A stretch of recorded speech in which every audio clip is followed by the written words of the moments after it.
আসলে আজকে তারেক রহমানের প্রোগ্রামে যাওয়ার উদ্দেশ্যে আমরা রওনা দিয়েছিলাম কুমিল্লা লালমাই থেকে।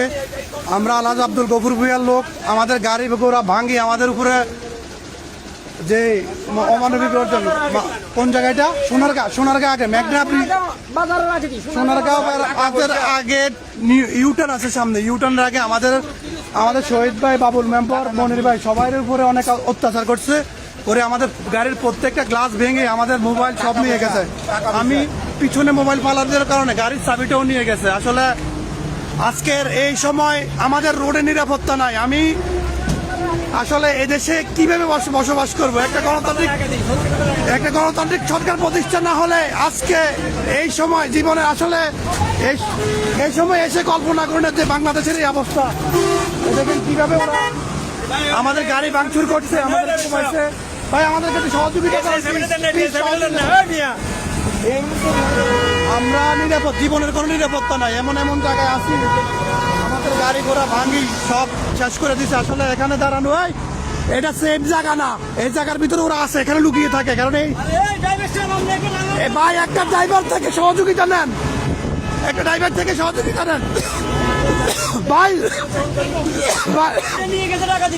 ভাই আমরা প্রোগ্রামের লোক, আমাদেরকে গাড়িটা স্টার্ট করার ব্যবস্থা করেন ভাই, গাড়িটা কত স্টার্ট করার ব্যবস্থা প্লিজ আমাদের গাড়িটা একটু স্টার্ট করেন। আমরা তারেক রহমানের প্রোগ্রামে যাচ্ছি, আমাদের গাড়িটার ভাই আসলে কারো কোনো ক্ষয়ক্ষতি নেই ইনশাআল্লাহ, কিন্তু আমাদের গাড়িটার ভাই মোবাইল টোবাইল সব নিয়ে গেছে। আসলে এদেশে এই সময় এসেও যদি আমরা এরকম বিপদে থাকতে হয় তাহলে আমরা কার কাছে বিশ্বাস পাবো? ভাই প্লিজ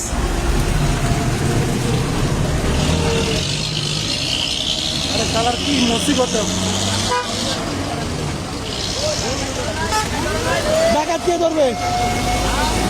ভাই সোনার কাছে না ভাই, পুলিশ যদি সামনে তাদেরকে বলেন তো, পুলিশের সহযোগিতা নেন না ভাই। আমাদের কাছে এক্সট্রা চাবি নাই, ধাক্কা দিলে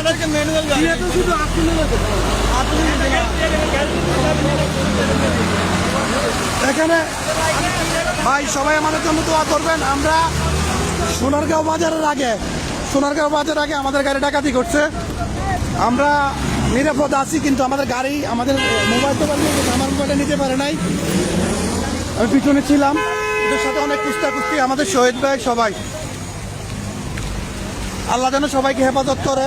আমরা আসলে কি বলবো, এদেশে গণতান্ত্রিক সরকার প্রতিষ্ঠা না হওয়া পর্যন্ত এদেশ সুশৃঙ্খল হবে না।